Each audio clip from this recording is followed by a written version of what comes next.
Now, to give us more insight on women in the media, I spoke to one of the most powerful and influential women in the industry, Arianna Huffington. I started out by asking her why she decided to start her own company.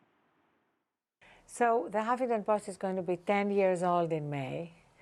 And when we launched, we really wanted to create both a journalistic enterprise covering the news and discussing every topic, but also to be a platform where people, some of them well known, some not, could express their opinions and tell their stories. We now have over 800 journalists, reporters, editors around the world in soon to be 15 countries. But we're also a very powerful platform that has tens of thousands of bloggers. And they range from prime ministers and presidents of colleges to students. And there is no hierarchy except quality, because it's not a free-for-all. So I always loved bringing people together around topics and having conversations, and that was kind of the beginning of the Huffington Post. Talk to me about the women in your life that inspired you and were instrumental in your success and climb to the top. Well, definitely the most important woman, as I write in my latest book, Thrive, a lot about, is my mother. Because even though she didn't have any formal education, she was self-taught. She always made my sister and me believe that we are not limited by our circumstances, even though we didn't have much money, we lived in a one-bedroom apartment. She always made us feel that we could aim for the stars, and if we failed, she wouldn't love us any less. So there's this combination of possibilities and unconditional loving. What about the men in your life? Did the men help your climb to the top, or did they hinder it?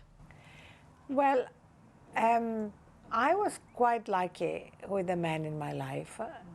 Even the men who didn't do what I wanted them to do at the time, like I was very much in love with a wonderful journalist when I lived in London, and I wanted to have children, he didn't. So I ended up leaving and moving to New York. So something that at the time was very painful and a heartbreak turned out to be something that was for the better. And I say that because I have two daughters who are 23 and 25, and very often when you go through obstacles or setbacks, either in your professional life or in your personal life, you think this is the end. And when you look back, you think that often this was what opened up another possibility. You talk about setbacks. That brings me to my next question, which is failure. You have been quite public about talking about the importance of failure and how it's such an important stepping stone. Can you tell me about a time in your career where you perhaps failed and how that helped you? Yes, many times. And I actually think that women who are visibly successful should talk more about their failures. So everybody can see that there is no life that doesn't include failures along the way. I remember, for example, when I wrote my second book in my 20s, and it was rejected by 36 publishers. And that was hard at the time, especially because by the time I got my 36th rejection, I had run out of money. And it was one of those moments when I had to decide if I would continue down that road or change paths. And I ended up walking into a bank, Barclays Bank on St. James's Street in London, and asking for a loan. And the bank manager gave it to me.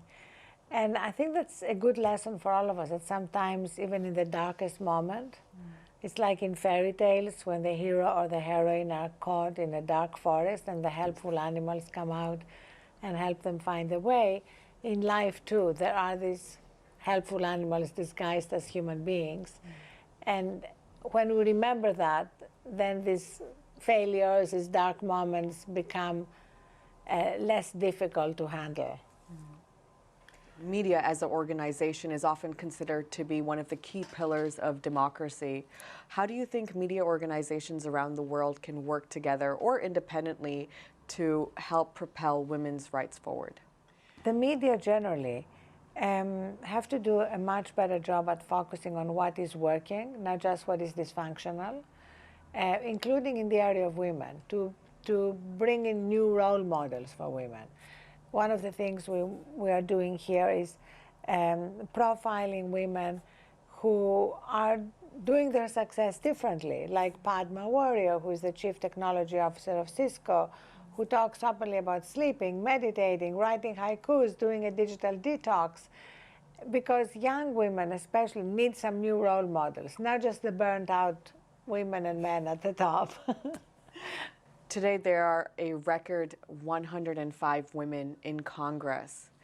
Do you think that if there were more women in office, that the business landscape or the corporate landscape would look different today? I think we need to have more women at the top of every profession, but we also need to change the nature of the workplaces. And I believe the two things are very aligned. I don't think we'll really have parity in terms of how many women we have at the top unless we change the workplace. Because a lot of women decide to leave to have the children and never return or return part-time. So one of the reasons is because women process stress differently.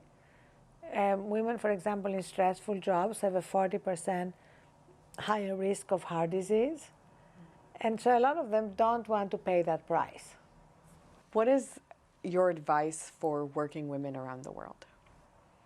So my advice is putting your own oxygen mask first and recognizing that that's not selfish, that makes us more effective at everything else we're doing, more productive, more creative, better spouses, better mothers, better colleagues, and enjoy life. You know, I think that so often we think we're just going to work hard and have this breathless life or juggling everything and managing everything, and then there will come this moment when we'll go on a cruise around the world or whatever our idea of retirement is. That's not really, for me, how life should be lived. We should bring joy as well as effectiveness into our everyday. For more on our signature series, Women at Work, please visit our website, cctv-america.com. There you can also hear Arianna's thoughts on whether or not women can truly have it all. That's cctv-america.com.